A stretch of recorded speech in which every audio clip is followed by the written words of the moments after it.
Ce jour fatidique, une tornade a dévasté la maison que ma femme et moi avions construite pendant 10 ans. Désespéré, j'ai appelé mes parents, tremblants, suppliant de pouvoir rester avec eux. Ils ont accepté. Mais quand je suis arrivé avec ma femme et mes enfants, la porte s'est refermée avec une déclaration froide. Ton frère est là. Il n'y a pas de place pour ta famille. Je suis resté figé dans la rue, un homme sans foyer. Juste au moment où tout espoir semblait perdu, une voiture de luxe s'est arrêtée. Un jeune homme en est sorti. Le garçon sans abri que j'avais aidé autrefois. Maintenant millionnaire, il a murmuré, c'est à mon tour de te rendre l'appareil. Bonjour, je m'appelle Coulter Webb.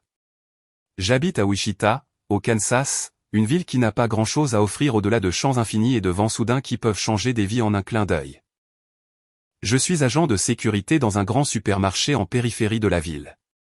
Un travail qui n'est pas glamour avec un salaire à peine suffisant, mais qui permet de nourrir ma petite famille. Ma femme, Alexis, est infirmière à temps partiel, et nous avons 2 enfants. Emma, 8 ans, avec un sourire aussi éclatant que le soleil du matin, et Randy, 5 ans, un garçon curieux dont les mains et les pieds sont toujours en train de faire des bêtises. Nous vivons dans une modeste maison défraîchie, sa peinture s'écaille et les tuiles du toit cliquettent sous une pluie battante. Mais c'est la nôtre. Un endroit dans lequel j'ai mis toute ma sueur pour le réparer, de la bibliothèque du salon à la clôture en bois du jardin. Pour moi, c'est plus qu'une maison. C'est notre monde. Un foyer que je suis fier d'avoir construit de mes propres mains. Ce jour-là, c'était un chaud après-midi de mai. L'air portait l'odeur de l'herbe fraîchement coupée. Je venais de terminer mon service à 16 heures, fatigué mais soulagé, impatient de rentrer chez moi auprès de ma famille. Toujours dans mon uniforme de sécurité trempé de sueur, je conduisais notre vieux pick-up. La radio jouait une chanson country familière qu'Alexis fredonnait souvent. Sur le chemin, j'ai pensé au projet du week-end. Réparer le petit jardin où Alexis voulait planter des marguerites et des parcelles de légumes. Elle disait que le jardinage l'aidait à oublier le stress de ses gardes à l'hôpital. Pour moi, je voulais juste la voir sourire. Le sourire qui a réchauffé mon cœur depuis que je l'ai rencontré il y a 10 ans. Quand je suis rentré à la maison, le son des rires d'Emma et de Randy m'a accueilli depuis le salon. Emma essayait d'apprendre à Randy à jouer aux dames, mais il n'arrêtait pas de subtiliser des pions, ce qui l'a poussé à s'énerver. Randy, ne triche pas. J'ai gloussé, j'ai accroché ma veste au porte-manteau et je suis entré dans la cuisine. Alexis se tenait à l'évier, les cheveux attachés, en train de laver la vaisselle du déjeuner. Elle s'est retournée, esquissant un doux sourire. Tu es de retour. Comment s'est passée ta journée? Sa voix était si douce qu'elle semblait à elle seule pouvoir effacer ma fatigue.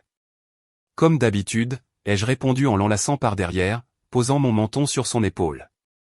J'ai attrapé un gamin qui essayait de fourrer un sac de chips dans son pantalon au magasin. Alexis a gloussé, se retournant pour me pincer le nez.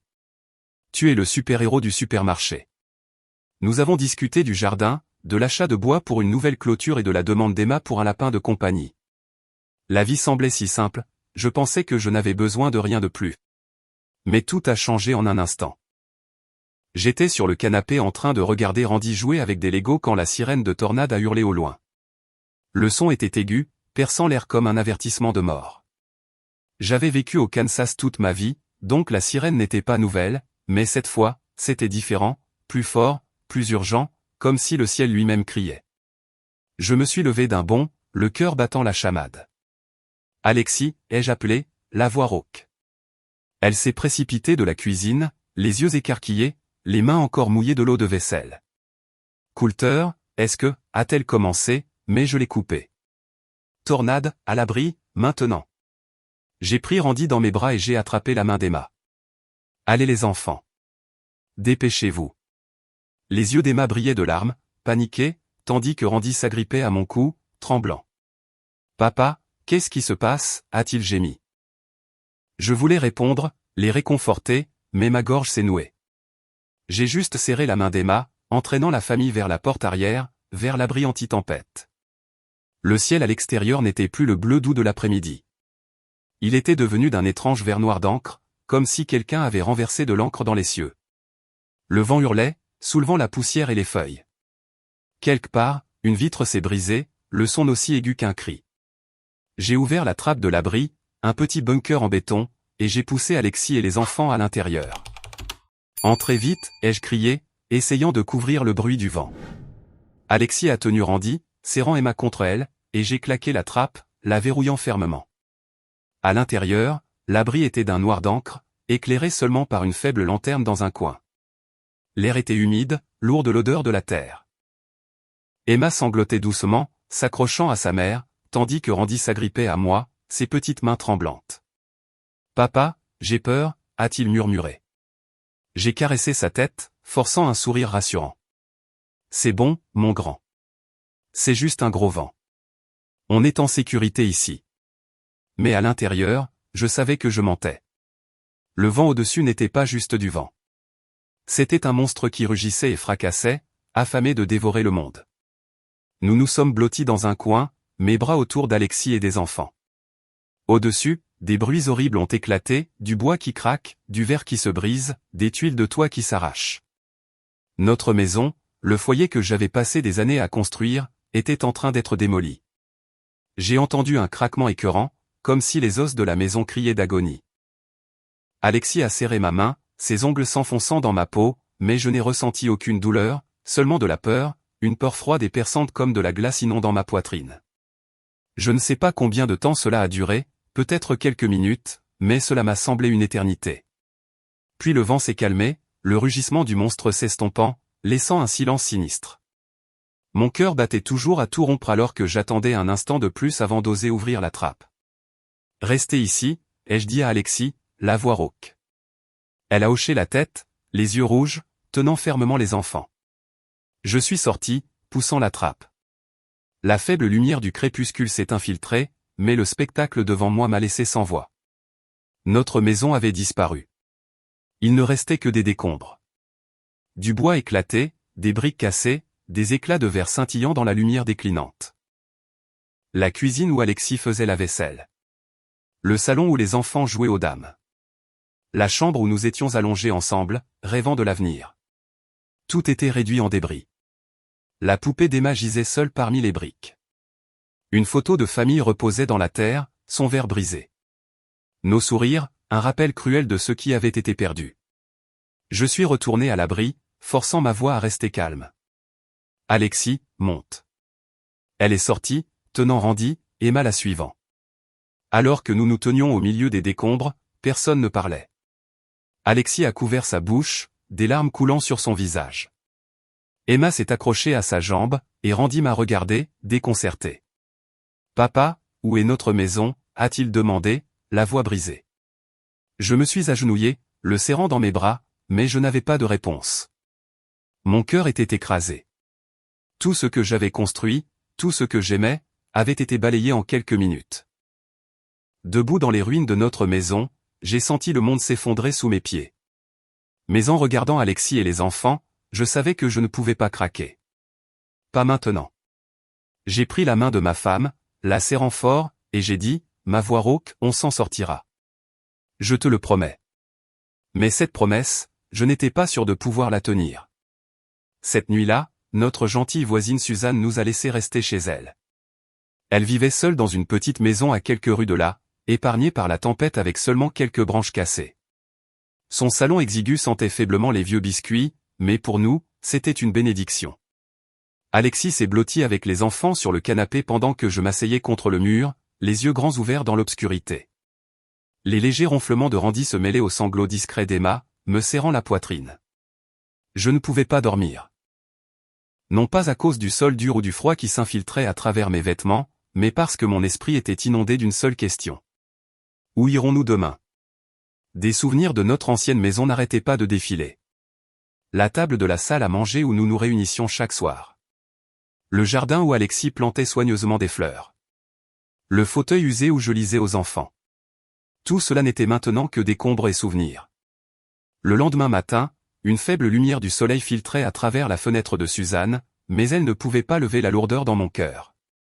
Alexis s'est assise, les cheveux en désordre, les yeux cernés de fatigue. Elle a essayé de sourire, mais je savais qu'elle cachait sa peur. « Que faisons-nous, Coulter ?» a-t-elle murmuré, sa voix si douce que j'ai dû me pencher pour l'entendre. Je voulais répondre, dire quelque chose de certain, mais ma gorge était sèche. Je ne pouvais que la serrer dans mes bras, laissant sa chaleur m'empêcher de sombrer dans le désespoir. Puis j'ai pensé à mes parents. Ils vivaient dans la banlieue de Wichita, à moins de 30 minutes. Leur maison était spacieuse, avec une chambre d'amis à l'étage et un grand canapé dans le salon où j'avais dormi pendant les vacances. Je leur demandais rarement de l'aide, non par fierté, mais parce que je savais que je n'étais jamais leur priorité. Mais maintenant, avec notre monde balayé par la tornade, je n'avais pas d'autre choix. Mes mains tremblaient en composant leur numéro. Le téléphone a sonné, chaque tonalité s'étirant comme un siècle jusqu'à ce que la voix calme de ma mère réponde.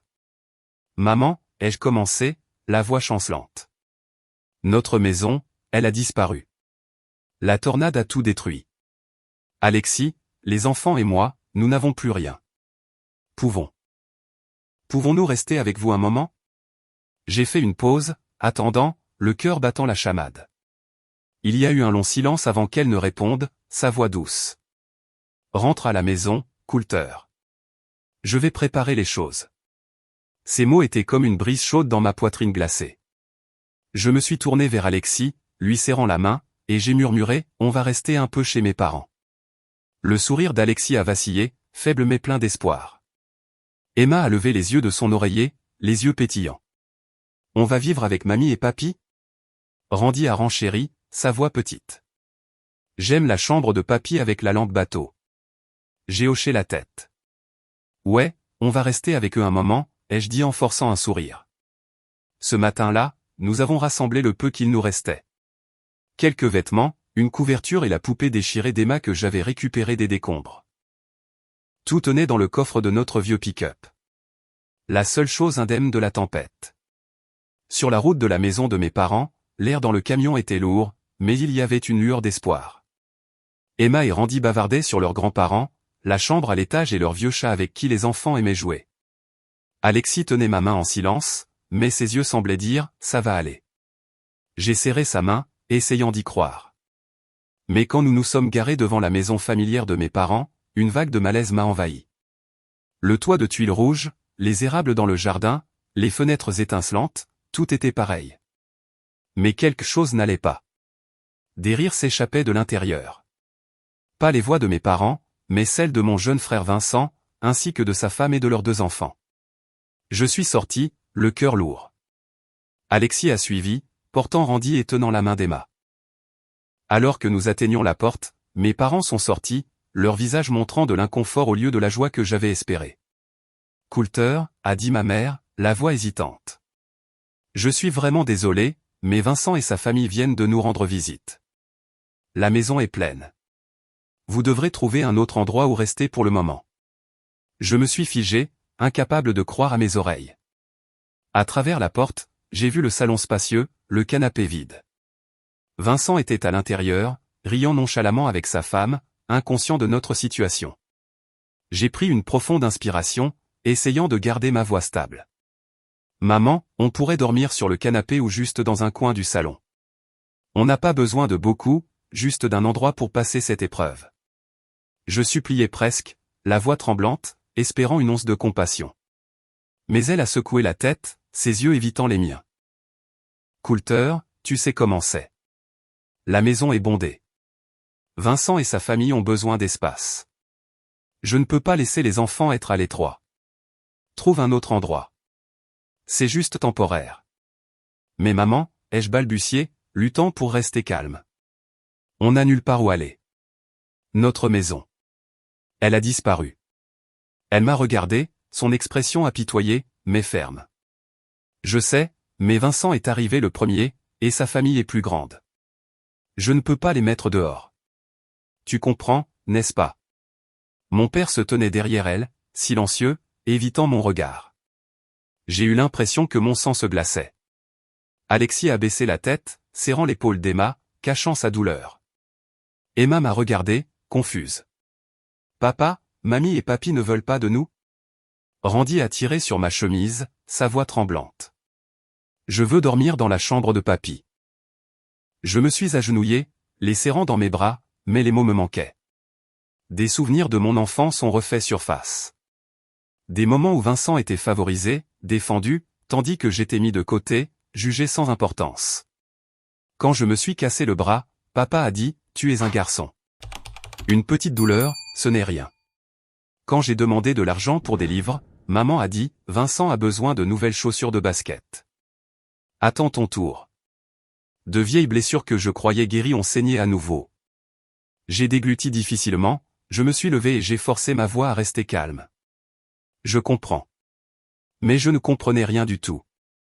Je savais seulement que mes propres parents nous avaient rejetés alors que nous n'avions nulle part où aller.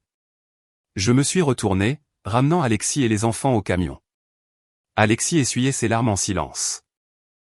Emma et Randy s'accrochaient à mes mains, leurs yeux déchirant mon cœur. En démarrant le moteur, son rugissement ne pouvait pas étouffer le vide glacial dans ma poitrine. Le fragile espoir auquel je m'étais accroché s'était éteint, laissant une blessure plus profonde que la destruction de la tornade. Je me suis éloigné de la maison de mes parents, mes yeux évitant le rétroviseur où la maison familière s'estompait au loin. Alexis était assise à côté de moi, silencieuse, les mains jointes fermement sur ses genoux. Emma et Randy étaient à l'arrière, ne bavardant plus comme ils l'avaient fait à l'aller. Randy serrait la poupée déchirée d'Emma, regardant par la fenêtre, tandis qu'Emma se penchait contre sa mère, ses petites épaules tremblant légèrement. Je voulais parler, les réconforter, mais les mots se sont dissous, ne laissant qu'un lourd silence. J'ai continué à rouler, sans destination en tête, désespéré d'échapper à la piqûre d'être rejeté par ma propre chair et mon propre sang.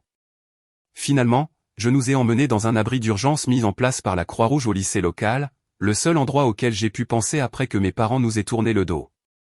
En entrant dans le gymnase de l'école, une scène chaotique s'est déroulée. Des centaines de personnes s'entassaient dans l'espace vaste mais étouffant, étendues sur de minces matelas pneumatiques drapés de couvertures usées. L'air était épais de l'odeur de moisissure humide, de sueur et de conserve. Les pleurs des enfants, les gémissements des personnes âgées souffrant de douleur ou d'épuisement, et les disputes incessantes des adultes remplissaient la pièce. J'ai serré la main d'Alexis, la guidant ainsi que les enfants à travers la foule pour trouver un petit coin où nous installer. On nous a donné quelques fines couvertures et un matelas près d'un mur en béton froid. Pas de cloison, pas d'intimité, juste les regards las et désespérés d'étrangers. Alexis a étendu les couvertures, essayant de faire une place pour Emma et Randy. « Dormez, les enfants » a-t-elle murmuré, sa voix douce mais tremblante. Emma a secoué la tête, serrant sa poupée déchirée, les yeux rouges. « C'est trop bruyant, maman. J'ai peur. » Randy s'est accroché à moi, sa voix minuscule. « Papa, quand est-ce qu'on rentre à la maison ?» Je me suis agenouillé, le serrant dans mes bras, mais sa question m'a poignardé le cœur. « Bientôt, ai-je dit, bien que je n'ai aucune idée de quand, bientôt, serait. » Les jours à l'abri ont été une série d'épreuves. Chaque matin, nous faisions la queue pour la nourriture. Du pain sec, des haricots en conserve et une petite bouteille d'eau. Une fois, un homme costaud, le visage rouge de colère, s'est jeté pour arracher une conserve de haricots des mains d'une femme. « C'est à moi » a-t-il beuglé. J'étais à proximité, voyant ses yeux effrayés, et je suis intervenu, gardant ma voix calme. Et, doucement. Il y en a assez pour tout le monde. Il m'a fusillé du regard, les yeux sauvages, mais a marmonné quelque chose et s'est éloigné. Alexis m'a tiré en arrière en chuchotant, « Ne t'en mêle pas, Coulter. Tu n'as pas besoin de jouer les héros. » Les conflits ne se sont pas arrêtés là. Un après-midi, Emma a crié quand un autre enfant a attrapé sa poupée déchirée. Les parents du garçon se sont lancés dans une dispute avec Alexis, leur voix couvrant les pleurs d'Emma. Ils jouaient juste. Pourquoi en faire toute une histoire, a crié la mère en pointant le visage d'Alexis. Je me suis précipité, tirant Emma derrière moi, essayant de calmer les choses. Ce ne sont que des enfants. Rendons-lui sa poupée. Ils l'ont jetée par terre avec des regards hostiles qui m'ont glacé, puis sont partis. Emma l'a ramassée, la serrant fort, des larmes coulant sur son visage. Cette nuit-là, j'ai surpris quelqu'un en train de fouiller dans notre sac, essayant de voler notre dernière bouteille d'eau. J'ai attrapé son poignet, ma voix basse et ferme. « Remets-la. » Il a tressailli, a marmonné des excuses et s'est glissé dans l'ombre. Alexis m'a regardé, les yeux inquiets. « Coulter, tu dois faire attention. Ce n'est pas sur ici. » J'ai hoché la tête, mais à l'intérieur, je me sentais impuissant. Je pensais pouvoir protéger ma famille, mais dans ce chaos, je me sentais comme un moins que rien. Chaque nuit, alors qu'Alexis et les enfants s'endormaient d'un sommeil agité, je restais éveillé, veillant. Les pleurs, les disputes et le vent sifflant à travers les fissures du gymnase se mêlaient en une symphonie de désespoir. Dans l'obscurité, de vieux souvenirs ont refait surface, vifs et douloureux. Je me suis souvenu des soirs d'enfance où maman faisait la soupe de pommes de terre préférée de Vincent pendant que j'avais les restes. Je me suis souvenu que Vincent avait de nouvelles chaussures de basket alors que je portais des chaussures déchirées à l'école. Je me souviens du regard indifférent de papa quand j'ai partagé mon rêve de devenir ingénieur, disant « c'est Vincent qui a un avenir ». Ces souvenirs que je pensais enterrer m'ont assailli. Le rejet de mes parents n'était pas la première fois qu'ils me tournaient le dos, mais c'était la plus douloureuse.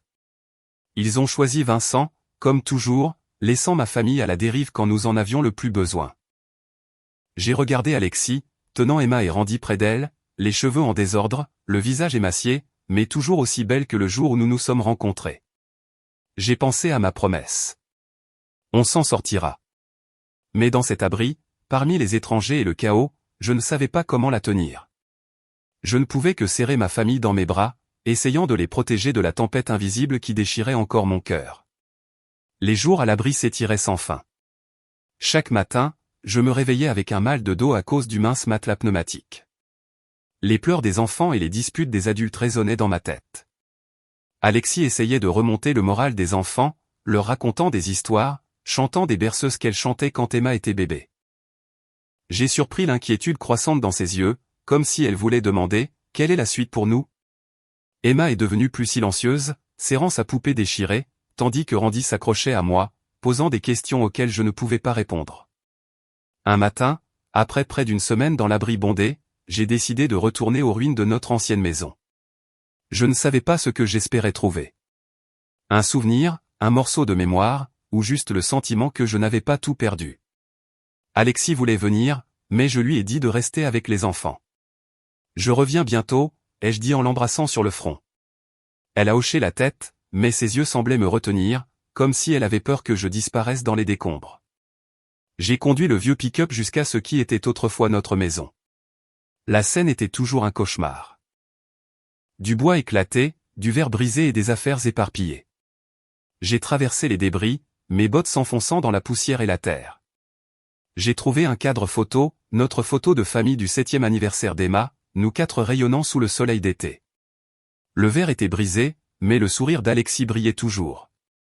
Les yeux de Randy pétillaient de malice, et Emma portait son nœud rose dans les cheveux. J'ai serré le cadre, le cœur endolori. Agenouillé, j'ai fouillé dans les décombres, espérant récupérer quelque chose de plus. Alors que je tamisais les décombres, le bruit d'un moteur a ronronné au loin. J'ai levé les yeux pour voir une élégante voiture de luxe noire s'arrêter au bord du trottoir. Un jeune homme en est sorti, vêtu d'un costume impeccable, sa démarche assurée, mais ses yeux débordant d'émotion. Il était jeune, peut-être dans la fin de la vingtaine, dégageant un succès que je n'avais vu qu'à la télévision. J'ai froncé les sourcils, me demandant ce qu'il faisait dans cet endroit désolé. Il s'est dirigé droit vers moi, son regard fixé sur le mien comme s'il avait trouvé quelque chose de vital. « Coulter » a-t-il dit, sa voix basse mais chaleureuse. J'ai hoché la tête, méfiant. « Qui êtes-vous » ai-je demandé, serrant toujours le cadre photo comme un bouclier. Il a souri, un sourire à la fois inconnu et étrangement familier. « Je suis Thiago » a-t-il dit, faisant une pause comme s'il attendait une reconnaissance. Mais je n'ai rien trouvé. Mon esprit, épuisé par des jours à l'abri, était vide. Voyant mon silence, il a continué, « Vous ne vous souvenez pas de moi, mais il y a 7 ans, vous m'avez sauvé la vie. » Je me suis figé, essayant de fouiller dans mes souvenirs. Thiago s'est approché, sa voix s'adoucissant d'émotion. « J'étais le gamin sans abri qui s'est effondré à votre portail. » Et puis, comme une inondation, le souvenir d'il y a 7 ans est revenu en force, aussi vif que s'il datait d'hier. C'était une nuit pluvieuse, le vent hurlant à travers les fissures des fenêtres. Alexis était près du berceau, chantant à Emma, qui n'avait alors qu'1 an. Comme à mon habitude, j'ai pris un parapluie pour vérifier le portail et la clôture avant de me coucher. C'est là que j'ai vu une petite silhouette recroquevillée par terre, tremblant de froid. Le garçon était maigre, ses cheveux plaqués sur son front, ses yeux ternes de fièvre, mais vacillant d'une volonté désespérée de vivre. Sans réfléchir, je l'ai fait entrer. Alexis, voyant le garçon trempé et frissonnant, l'a enveloppé dans une couverture et lui a préparé du thé au gingembre pendant que je le séchais et que je cherchais des médicaments contre la fièvre. Dans les jours qui ont suivi, nous l'avons laissé dormir sur notre vieux canapé, lui donnant de simples mets chauds bols de soupe. Il s'est rétabli lentement, toujours timide, les yeux méfiants, comme s'il avait peur d'être un fardeau dans notre maison déjà exiguë. Puis un matin, le canapé était vide. Sur l'oreiller, il y avait une note griffonnée. Merci pour tout. Je ne veux pas être un fardeau. Je m'appelle Thiago. Un jour, je reviendrai vous trouver. Thiago, ai-je marmonné, la voix étranglée. Tu es le gamin qui est resté avec nous il y a 7 ans. Thiago m'a regardé, les yeux débordant d'émotion. Oui, Coulter. Quand j'ai entendu parler de la tornade à Wichita, j'ai immédiatement pensé à toi et à Alexis. Sans vous deux, je ne sais pas comment j'aurais survécu. Je serais peut-être mort cette nuit froide et pluvieuse. Il a fait une pause, prenant une profonde inspiration. Ses yeux brillaient de souvenirs lointains, à la fois douloureux et chaleureux. Aujourd'hui, je suis ici pour vous rendre l'appareil. Je suis resté là, le cadre photo froid dans mes mains, luttant pour comprendre ses mots. Thiago a continué, sa voix stable mais résolue, comme s'il était déterminé à me faire comprendre son parcours. Après avoir quitté votre maison, j'ai erré un moment, mais votre gentillesse m'a donné de l'espoir, Coulter. C'était comme une petite flamme, assez pour m'empêcher d'abandonner. Puis un jour, une famille à Topeka m'a recueilli. Ils m'ont donné un foyer, m'ont envoyé à l'école. J'ai étudié comme un fou, sachant que c'était ma seule chance d'échapper à mon passé. J'ai obtenu mon diplôme universitaire en finance et j'ai créé une entreprise. Maintenant, je possède une société de technologie valant des millions, avec des bureaux à New York et à San Francisco. Je ne suis plus ce gamin sans abri, mais je n'ai jamais oublié la nuit où vous m'avez trouvé à votre portail, quand je pensais que j'allais mourir de froid et de fièvre.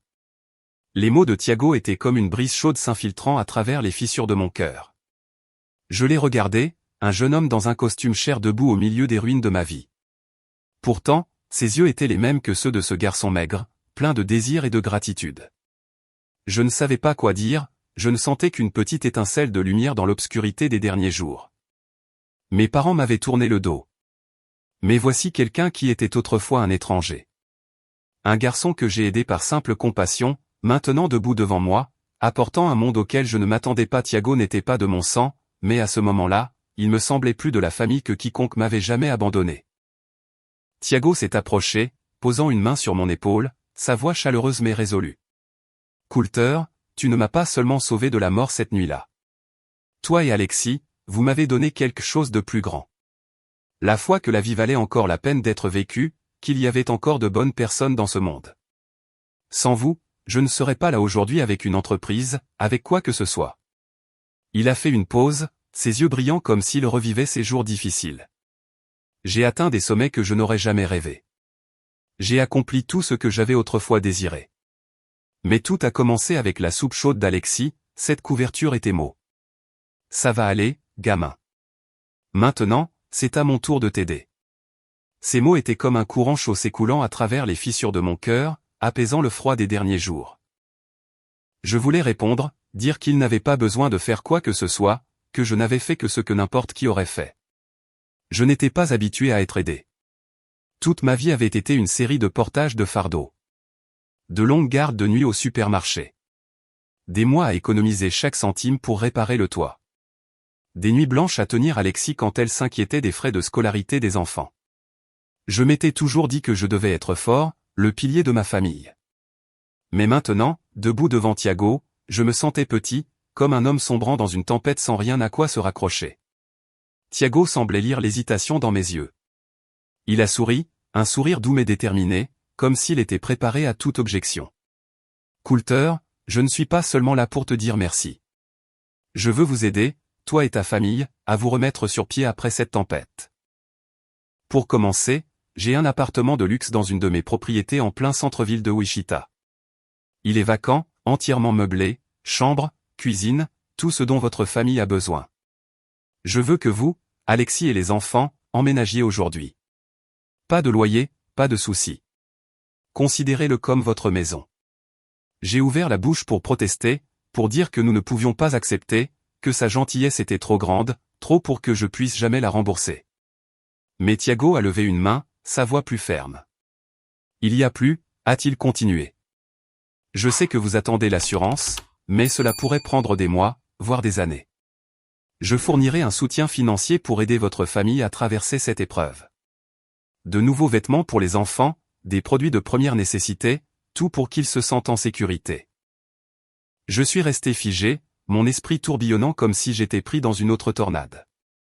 Un appartement de luxe, un soutien financier. C'était comme un rêve, le genre qui suscitait à la fois l'espoir et la peur. J'ai regardé Thiago, cherchant dans ses yeux le moindre soupçon de pitié, mais je n'en ai trouvé aucun. Juste de la sincérité, une détermination à rembourser ce qu'il sentait qu'il devait. J'ai pensé à l'abri où Alexis cachait ses larmes pour que les enfants n'aient pas peur. Où Emma s'accrochait à sa poupée déchirée comme si c'était tout ce qui lui restait. Où Randy me demandait tous les soirs, « Papa, quand aurons-nous une nouvelle maison ?» J'ai pensé à ma promesse. On s'en sortira. Thiago, ai-je finalement dit, ma voix tremblant comme s'il me fallait toute ma force pour parler. Tu n'es pas obligé de faire ça. Tu ne me dois rien. À l'époque, je voulais juste aider un gamin qui en avait besoin. Je n'attendais pas de remboursement. J'ai baissé les yeux, serrant le cadre photo, sentant ma fierté m'empêcher d'accepter cette aide. Thiago a secoué la tête, son sourire teinté de tristesse. Tu ne comprends pas, Coulter. Ta gentillesse n'était pas juste un bol de soupe ou une couverture. C'est pourquoi je n'ai pas abandonné. Pourquoi j'ai cru que je pouvais faire quelque chose de moi-même. Tu m'as donné un nouveau départ. Maintenant, laisse-moi faire de même pour toi. Il a serré mon épaule plus fort, ses yeux me transperçant. Laisse-moi t'aider comme tu m'as aidé. Pas par pitié, mais parce que je te considère comme de la famille. Le mot « famille » des lèvres de Thiago a frappé comme une lame. Non pas pour blesser, mais pour couper à travers les murs que j'avais construits autour de moi. Famille. La chose que je pensais avoir perdue quand mes parents m'ont tourné le dos. Quand notre maison a été balayée par la tornade. Mais maintenant, debout devant Thiago, j'ai réalisé que la famille n'était pas seulement le sang. C'étaient les gens qui étaient à vos côtés, même quand le monde s'effondrait. Je me suis détourné, cachant les larmes qui montaient, une bataille faisant rage entre la fierté d'un homme qui s'était toujours débrouillé seul et l'épuisement d'un père et d'un mari au bord du désespoir. J'ai pensé à Alexis, Emma et Randy qui enduraient tant. Et j'ai pensé à ma promesse, une promesse que j'avais commencé à craindre de ne pas pouvoir tenir. D'accord, ai-je dit, ma voix tremblant, presque un murmure. Merci, Thiago. Je ne sais pas quoi dire. Il a souri, me tapotant l'épaule, ses yeux s'illuminant comme si un poids s'était levé. Ne me remercie pas. Ce n'est que la première étape. Allez. Tu dois mettre ta famille en sécurité. Ils méritent mieux. Et toi, Coulter, tu mérites une chance de recommencer. J'ai hoché la tête, sentant une lourde pierre se soulever de mon cœur. J'ai regardé Thiago, le garçon que j'avais sauvé une nuit de pluie, maintenant debout ici, apportant la lumière à mes jours les plus sombres. Son offre n'était pas seulement un appartement ou de l'argent. C'était un tournant, une chance de reconstruire un foyer pour Alexis et les enfants, non seulement à partir des décombres, mais à partir de la gentillesse que j'avais autrefois semée, sans jamais m'attendre à ce qu'elle fleurisse si brillamment. Nous nous sommes dirigés vers la voiture élégante de Thiago, moi serrant toujours la photo de famille, le cœur lourd mais vacillant d'espoir. Il a ouvert la portière, me faisant signe d'entrer. Allons-y, Coulter, a-t-il dit, sa voix douce mais certaine. Aujourd'hui est un nouveau jour. Le trajet de retour à l'abri où Alexis et les enfants attendaient était lourd d'anticipation. Lorsque Thiago s'est garé devant le gymnase, j'ai vu Alexis à l'entrée, tenant Randy dans ses bras, Emma debout à côté d'elle, serrant sa poupée déchirée. Les yeux d'Alexis se sont illuminés d'un mélange de curiosité et d'inquiétude alors que je sortais de l'élégante voiture de luxe. Je me suis agenouillé devant les enfants, forçant un sourire. Les enfants, papa a quelque chose à vous dire. Je me suis tourné vers Alexis, lui prenant la main, ma voix tremblante. Ma chérie, voici Thiago. C'est le gamin que nous avons aidé il y a 7 ans. Maintenant, il veut nous aider. Thiago s'est avancé en souriant à Alexis. Alexis, tu te souviens de moi? Le gamin pour qui tu as fait du thé au gingembre? Alexis s'est figé, puis son visage s'est illuminé, des larmes brillant. Thiago, c'est vraiment toi, a-t-elle murmuré en le serrant dans ses bras comme un parent perdu de vue depuis longtemps. Emma et Randy ont regardé Thiago, curieux mais timide. Je les ai serrés contre moi en disant doucement, oncle Thiago va nous aider à avoir une nouvelle maison. Un meilleur endroit que celui-ci. Les yeux d'Emma ont pétillé. Vraiment, papa? Une vraie maison? Randy a tiré sur ma main, sa voix petite. J'aurai une chambre? J'ai hoché la tête, ravalant mes émotions. Oui, mon grand. Des chambres pour vous deux. Thiago nous a conduits à un complexe d'appartements haut de gamme dans le centre-ville de Wichita, où des tours de verre étincelantes s'élevaient contre un ciel bleu. Quand il a ouvert la porte d'un appartement au 10e étage, j'ai eu du mal à en croire mes yeux. L'espace était lumineux et spacieux, avec des murs d'un blanc immaculé, des parquets polis et de grandes fenêtres donnant sur la ligne d'horizon de la ville. Le salon avait un canapé en cuir moelleux. La cuisine était moderne, avec un réfrigérateur et un four bien approvisionnés. Et il y avait 3 chambres, chacune avec des lits douillets et du linge de maison frais. Emma et Randy ont couru à l'intérieur, poussant des cris de joie devant l'espace. Emma a sauté sur un lit, serrant sa poupée déchirée en riant. Papa, ce lit est tellement plus confortable que celui de l'abri. Randy a tiré Thiago vers une fenêtre en pointant du doigt, oncle Thiago, je peux voir toute la ville d'ici. Alexis se tenait à côté de moi, la main sur la bouche, des larmes coulant sur ses joues. Coulter, comment l'as-tu trouvé, a-t-elle murmuré, la voix tremblante. J'ai raconté comment Thiago m'avait trouvé au milieu des décombres. Son parcours d'un garçon sans abri à un jeune millionnaire. Alexis m'a serré fort dans ses bras, comme pour s'assurer que ce n'était pas un rêve. Tu as fait ce qu'il fallait, Coulter, a-t-elle dit, la voix étranglée. Et maintenant, ça nous revient. Ses premiers jours dans le nouvel appartement, c'était comme vivre dans un autre monde. Après des nuits dans l'abri chaotique rempli de pleurs et de disputes, le calme de l'appartement était comme un baume cicatrisant. Alexis a préparé notre premier dîner dans la nouvelle cuisine. Des spaghettis simples à la sauce tomate, mais pour les enfants, c'était un festin. Emma et Randy étaient assis autour de la table de la salle à manger, riant et partageant des histoires sur ce qu'ils voulaient faire dans leur nouvelle maison. Emma a déclaré qu'elle peindrait un tableau pour le salon tandis que Randy insistait pour avoir un poisson rouge. Je les ai regardés, un soulagement m'envahissant, bien que teinté de malaise. Cet appartement, ces repas, tout cela était grâce à Thiago. Je n'étais pas habitué à compter sur les autres, et chaque regard autour de l'espace luxueux me faisait me demander si je le méritais. Un soir, après que les enfants se soient endormis, Alexis et moi étions assis sur le canapé, les lumières de la ville scintillant à travers la fenêtre. Elle a tenu ma main, ses yeux doux. Tu es moins tendu, Coulter, a-t-elle dit. Je ne te vois plus rester éveillé toute la nuit. J'ai souri, mais mon cœur était toujours lourd. Je suis toujours inquiet, ma chérie. C'est trop. Thiago fait tout ça pour nous, mais j'ai l'impression de ne pas le mériter. Je ne suis qu'un agent de sécurité. Je n'ai jamais imaginé vivre dans un endroit comme celui-ci. Alexis a serré ma main, sa voix ferme. Tu n'es pas seulement un agent de sécurité, Coulter. Tu es l'homme qui a sauvé Thiago, qui lui a donné de l'espoir. Tu es celui qui a maintenu cette famille unie quand le monde s'est effondré. Tu mérites cela, et les enfants aussi. Ces mots m'ont fait taire. J'ai pensé à l'abri, gardant notre dernière bouteille d'eau, nos couvertures pour protéger ma famille. J'ai pensé aux yeux effrayés d'Emma, à la question de Randy. Quand aurons-nous une nouvelle maison? Maintenant, ils avaient un endroit où jouer, où dormir profondément, et leur sourire était plus éclatant que jamais. Thiago nous a rendu visite ce week-end, apportant un panier de fruits et des jouets pour les enfants. Emma et Randy l'ont remercié avec empressement, l'entraînant dans leur chambre pour lui montrer un château qu'ils avaient construit avec des oreillers. J'ai regardé, le cœur réchauffé, mais toujours mal à l'aise. Quand les enfants sont partis jouer, j'ai attiré Thiago sur le balcon, cherchant mes mots. Thiago. J'ai commencé en hésitant. Je ne sais pas comment te remercier. Cet appartement, tout. C'est trop. Je n'ai pas l'habitude de recevoir de l'aide comme ça. Thiago m'a regardé, ses yeux aussi sincères que le jour de nos retrouvailles. Coulter, tu m'as sauvé. Pas seulement ma vie, mais mon âme.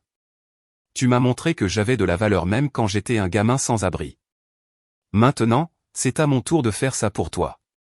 Il a fait une pause en souriant. Disons qu'on est quitte. D'accord? J'ai ri, le premier vrai rire depuis des jours, sentant un poids se soulever. Quitte, alors, ai-je dit en lui tapant sur l'épaule. À ce moment-là, j'ai réalisé que Thiago ne nous avait pas seulement donné un endroit où rester ou la sécurité. Il nous avait donné de l'espoir. L'espoir que ma famille puisse se relever, que je puisse tenir ma promesse à Alexis et aux enfants. L'appartement est lentement devenu un véritable foyer, même si temporaire. Emma a commencé à peindre des tableaux colorés, les accrochant au mur.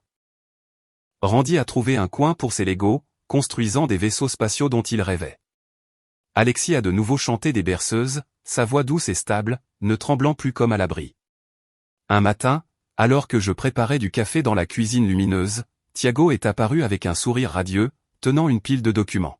« Coulter », a-t-il dit, la voix débordant d'excitation. « As-tu pensé à la suite ? Je veux dire, au-delà d'attendre l'assurance ou de retourner à ton travail de sécurité ?» Sa question m'a pris au dépourvu. Honnêtement, je n'avais pas osé penser aussi loin. Les jours à l'abri m'avaient obligé à me concentrer uniquement sur la survie de chaque instant.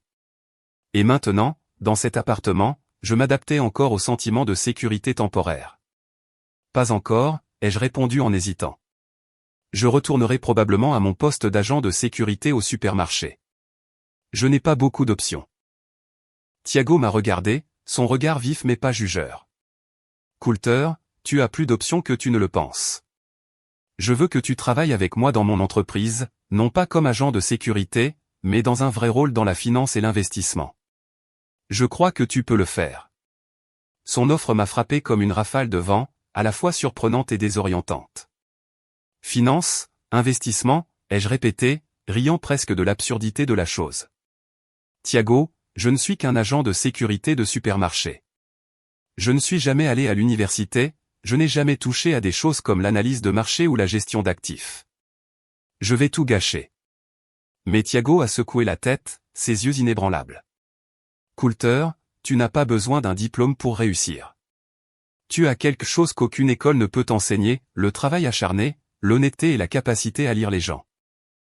Je t'ai entendu parler de la gestion de situations difficiles à l'abri, de la protection de ta famille, de ton calme quand tout était chaos. Ce sont de vraies compétences. Je t'apprendrai tout, depuis les bases. Dis juste que tu essaieras. Je l'ai regardé, cherchant une raison de dire non, mais sa sincérité m'a arrêté. J'ai pensé à Alexis. À ses nuits blanches à s'inquiéter pour l'argent. À Emma et Randy qui méritaient un meilleur avenir. D'accord, ai-je dit, la voix tremblante. J'essaierai. Mais si je me plante, ne m'en veux pas, Thiago a ri en me tapant sur l'épaule. Tu ne te planteras pas, Coulter. Je te fais confiance comme tu m'as fait confiance. Mon premier jour dans l'entreprise de Thiago, j'avais l'impression d'être un poisson jeté sur la terre ferme. Le bureau se trouvait dans une imposante tour de verre au centre-ville de Wichita, remplie de gens élégamment vêtus qui parlaient de chiffres et de graphiques que je ne pouvais pas comprendre. Thiago m'a installé dans un petit coin avec un rôle modeste. Assistant d'analyse de données, un titre qui sonnait grandiose mais qui consistait principalement à saisir des chiffres et à lire des rapports. « Vas-y doucement, Coulter », a-t-il dit. « Apprends étape par étape. » Je suis là. Ces premières semaines ont été une lutte. Des termes comme « retour sur investissement » ou « analyse des risques » me faisaient tourner la tête. Mais fidèle à sa parole, Thiago m'a patiemment guidé.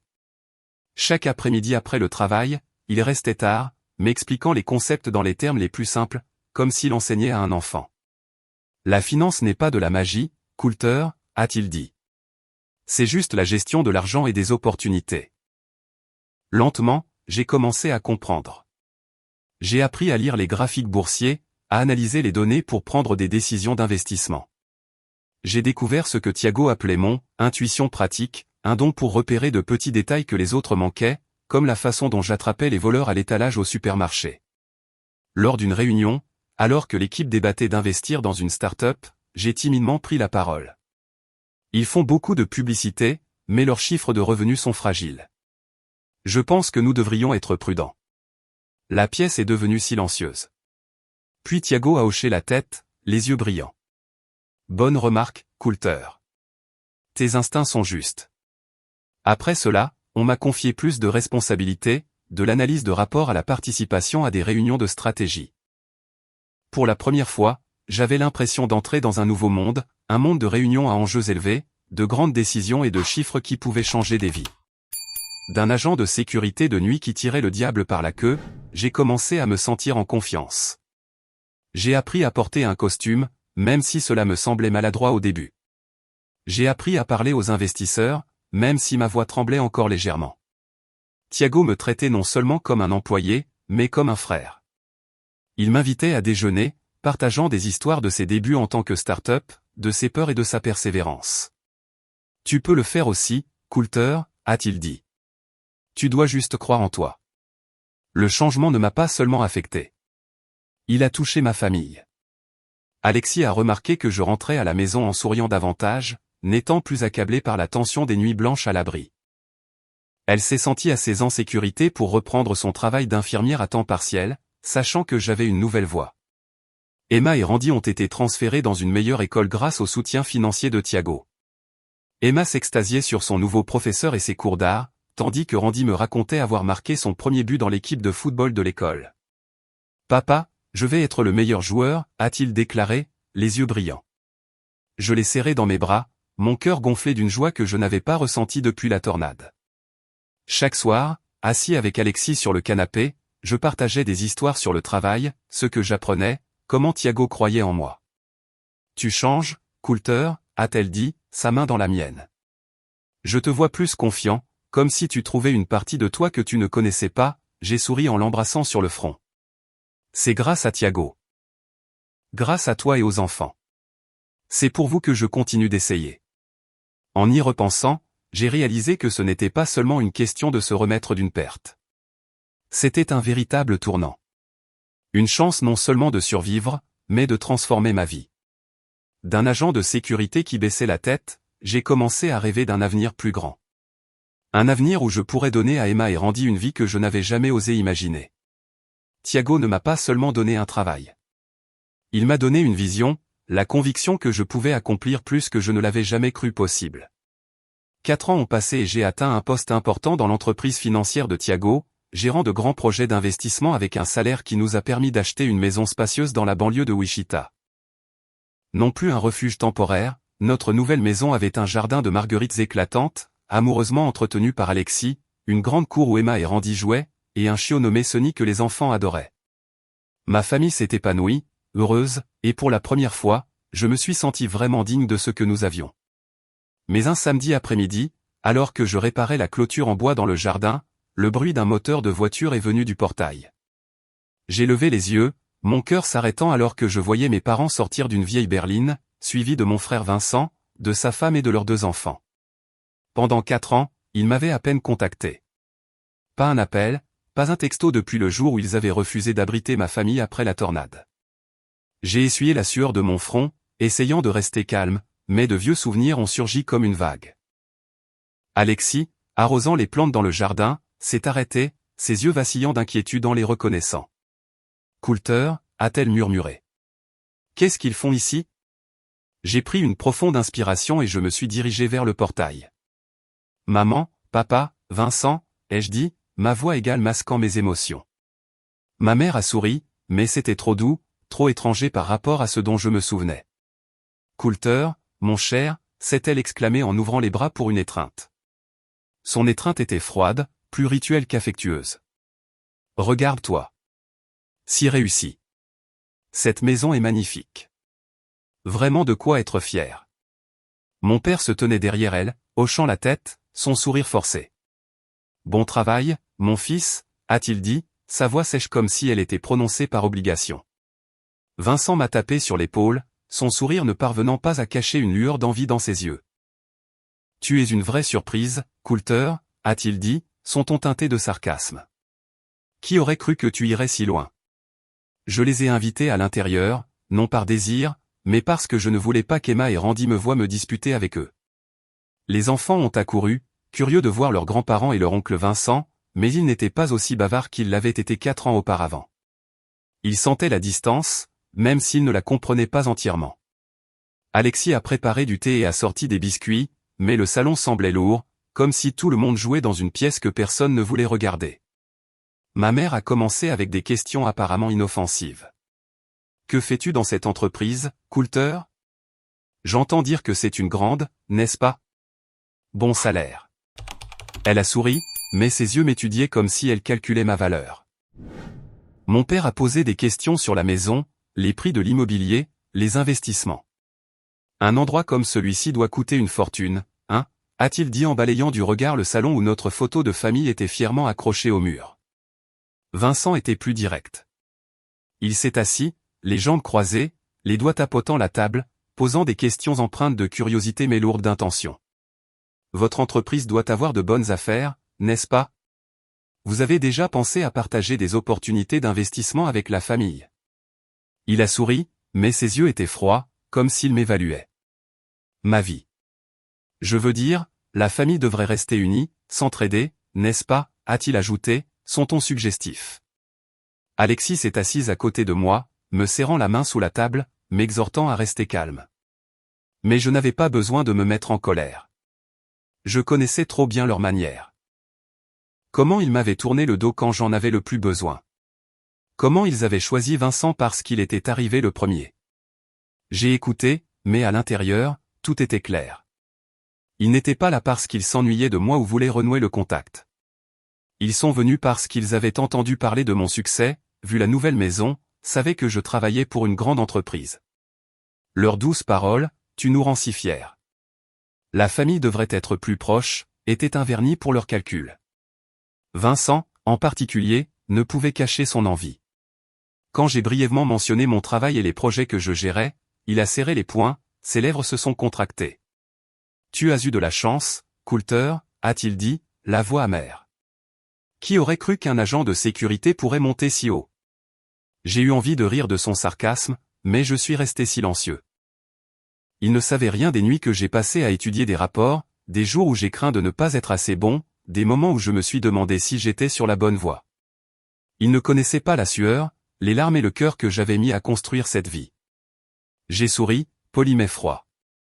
Merci de votre visite, ai-je dit, ma voix égale. Mais nous allons bien. Alexis, Emma, Randy et moi, nous avons construit notre propre vie.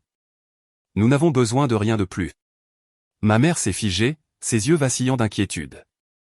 Coulter, que veux-tu dire? Nous sommes de la famille. Les familles s'entraident. Vincent a sauté sur l'occasion, sa voix s'élevant presque de colère. Tu ne peux pas tourner le dos à la famille, mec. Je veux dire, on pourrait travailler ensemble, faire des affaires. Tu as des relations dans cette grande entreprise. Partage un peu. Ça ne te coûtera rien. J'ai regardé dans ses yeux, voyant la même envie, le même égoïsme que je connaissais depuis l'enfance. Il n'avait pas changé. Toujours le Vincent qui voulait ce que j'avais mais qui n'avait jamais partagé quand j'étais dans le besoin. Je me suis levé, gardant mon sourire poli mais ferme. J'accorde de la valeur à la famille, ai-je dit, ma voix calme mais résolue. Mais j'ai appris que la famille n'est pas seulement le sang. Ce sont les gens qui sont à vos côtés quand vous êtes au plus bas, pas ceux qui ne se présentent que quand vous êtes au sommet. J'ai fait une pause, regardant mes parents, Vincent. Il y a 4 ans, quand ma famille a tout perdu, vous avez choisi de vous détourner. Maintenant, j'ai reconstruit ma vie et je n'ai pas besoin de gens qui ne viennent que pour ce qu'ils peuvent gagner. Mon père a baissé la tête, silencieux, comme s'il savait qu'il n'avait pas le droit de parler. Ma mère a balbutié, cherchant ses mots. Coulter, tu te méprends. On voulait juste. Mais j'ai levé une main pour l'arrêter. Merci d'être venu. Nous avons des choses à faire.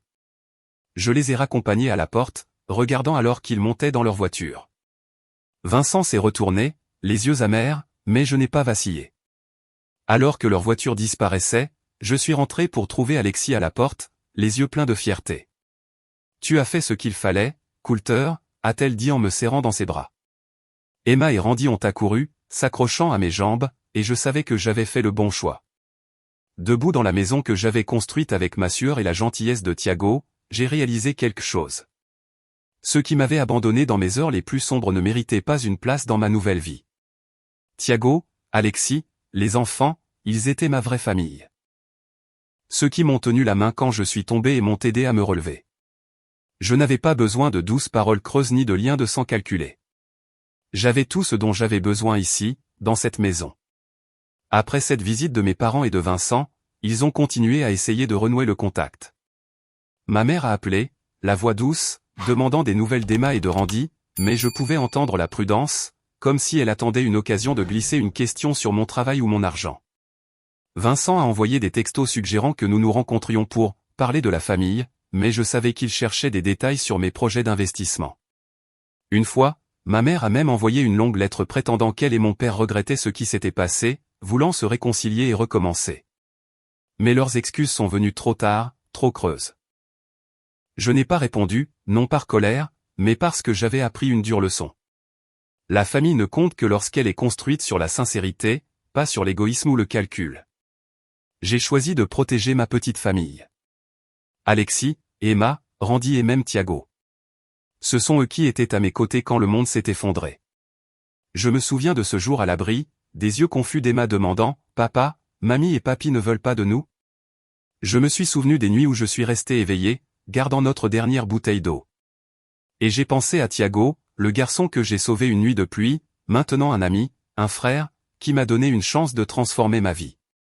Ces souvenirs m'ont rappelé que la famille n'est pas un titre. C'est de l'action. Les gens qui vous tiennent la main pendant la tempête. Un après-midi de printemps, je me tenais devant notre nouvelle maison, regardant Emma et Randy jouer dans la cour. Emma, qui avait maintenant 12 ans, apprenait à Randy à faire des bulles de savon. Leur rire résonnait dans le jardin de Marguerite d'Alexis. Sonny, notre chiot, courait autour de leurs pieds, aboyant à chaque fois qu'une bulle éclatait. Alexis est sorti de la cuisine, portant un plateau de limonade, son sourire aussi radieux que le soleil. « Qu'est-ce que tu fais ici ?» a admiré la vue, a-t-elle taquiné en posant le plateau sur la table en bois. Je l'ai serré contre moi, l'embrassant sur le front. « J'admire notre famille, ai-je dit, ma voix chaleureuse. Et je pense que je suis l'homme le plus chanceux du monde. » Mon cœur était en paix, comme si de vieilles blessures avaient finalement guéri. Cette maison, avec les peintures d'Emma sur les murs, les modèles Lego de Randy et le jardin d'Alexis, était plus qu'un lieu de vie. C'était la preuve de ce que j'avais surmonté, de la gentillesse de Thiago et de l'amour que ma famille avait maintenu à travers toutes les tempêtes. J'ai pensé à mes parents, à Vincent, aux fois où ils se sont détournés. Mais ces souvenirs ne me faisaient plus mal. Ils faisaient juste partie du passé, une leçon pour chérir ceux qui comptaient vraiment.